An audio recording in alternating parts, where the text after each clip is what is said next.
Ka-farmer, nasa day 90 na ang mga mangga natin. At malalaki na sila. Mabibigat na. Pero sa edad na yan ng mangga, hindi pa siguradong mapipitas yung mangga na yan. Hindi pa siguradong lahat na yan ay ma-harvest. Delikado pa yan sa nalalaglag. Pwede pang pumangit ang bunga at pwede pang masayang. Kaya ang tanong ng mga magsasaka ay, bakit nalalaglag pa yung bunga kahit malalaki na? Bakit pumapangit minsan yung kanyang quality? At ano na ba yung kalagayan kapag day 90 na? May mga pisti pa bang umatake? Sa video na ito mga ka-farmers ay ipapakita ko sa inyo itong mga grafted na mangga natin na namumunga. Yan, mga grafted yan. Yan, ito mga grafted natin na mangga. At mamaya doon ipapakita ko sa inyo yung mga mangga naman na nasa century na mangga. At malalaman din natin bakit nagkakaganito yung mga mangga, no? At may potential pang malaglag, mabawasan ng ani. Wala dito, papunta doon yung mga grafted natin na mangga. Yung iba hindi na mulaklak. Ito ka-farmers, ang puno ng mangga na to ay sa amin, pero ang nag-i-spray nito ay yung mga kakilala namin. Ito naman ka-farmer yung bunga ng century old na mangga. Ganito karami, papunta doon sa taas, medyo madilim na. At sa day 90, ganito na siya kalaki.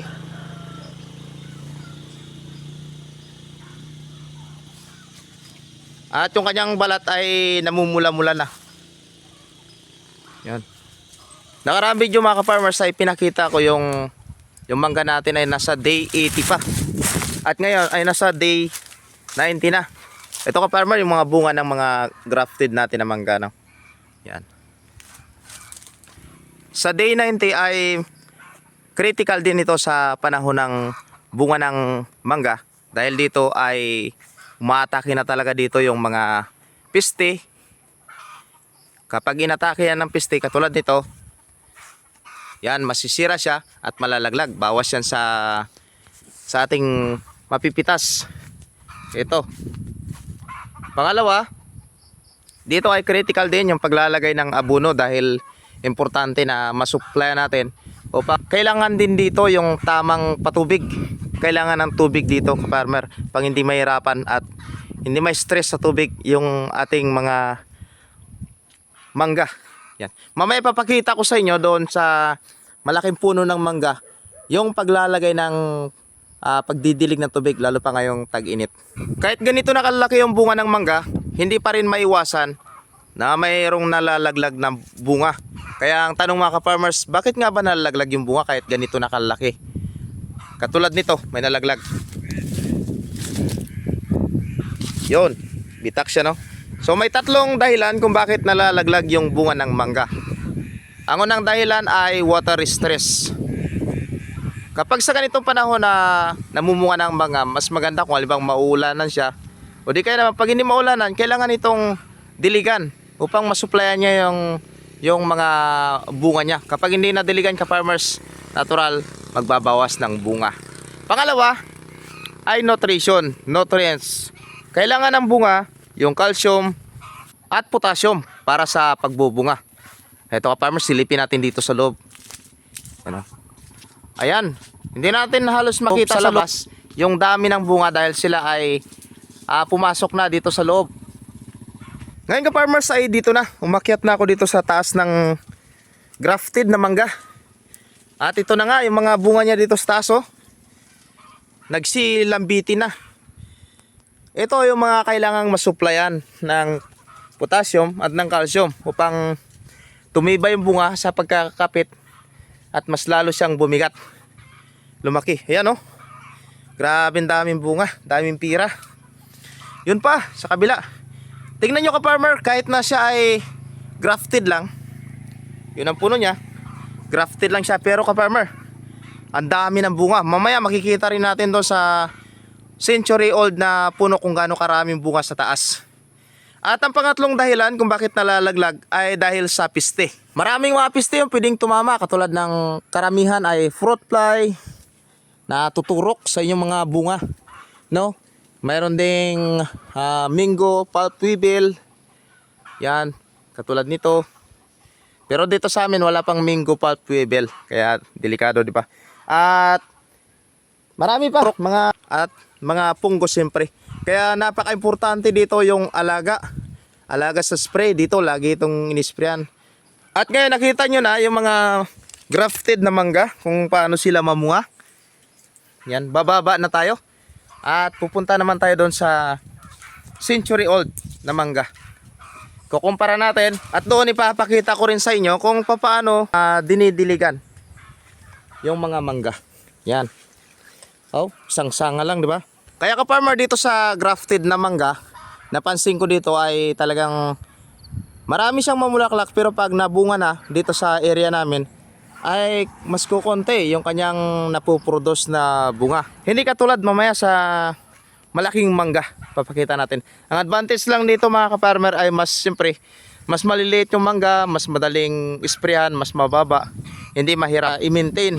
At syempre, ilang taon pa lang ay pwede na kagad mamunga. Heto naman ka-farmer yung century old na mangga. Pagtingin mo pa lang, makikita mo kagad yung kanyang bunga, napakarami. Simula sa ibaba, papunta doon sa pinakaitaas. Ayan oh, maraming daming bunga. At dito, tinutukuran na lang oh. Kasi kapag hindi mo tukuran, yan, may mga tukod oh, babagsak na. Ito ka-farmer yung bunga ng century old. May maliliit, may malalaki, may katamtaman. Yan. At kapag tumingala ka doon sa taas, mapapansin mo na parang buhangin. Sa dami sa taas, ayan oh. Grabing dami. Ngayon sa sobrang dami ng bunga niya na yan, at sa panahon pa ng tag-init ngayon, ay kailangan niya ng tubig. Ang kailangan natin dito ay tubig. Kaya dito, eto, binubuhusan. May mga butas dito paikot.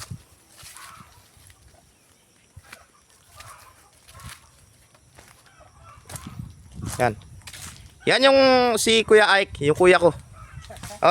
Gaano karami binubuhos na tubig dito at kailan na dilig dito at gaano karami dinidilig? Yung dilig nila nasa 20 balde kada isang linggo.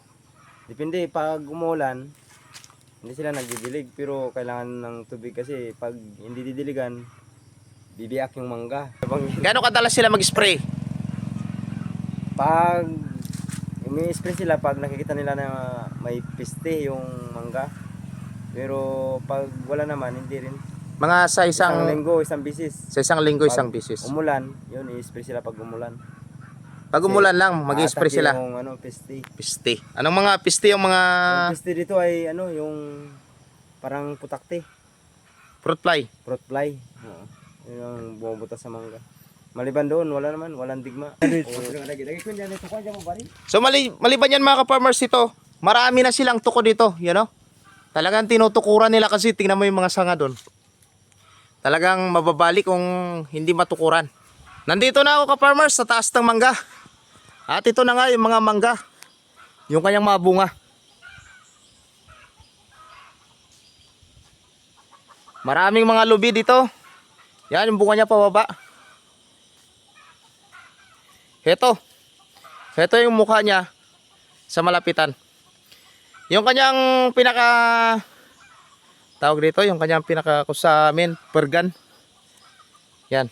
Yung dito, yung sa pinakataas niya, parang kumukulay, ano na siya, mature. Ayun, pansinin nyo sa ibaba. Yan. Padilim na kasi. Dito, papasok doon. Yan yung kanyang bunga. Oh. Grabe ang daming bunga dito, oh.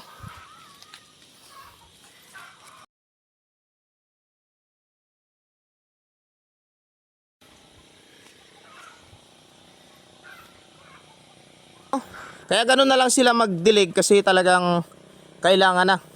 Pansin nyo ba yung mga sanga niya, yun o, tinutukuran. Kasi babagsak talaga pag hindi matukuran. Yan o, ilang kilo yan. Bawat sanga, lahat ng sanga, tinukuran nila ito. Tapos, yan, may tali pa o, yung sanga niya.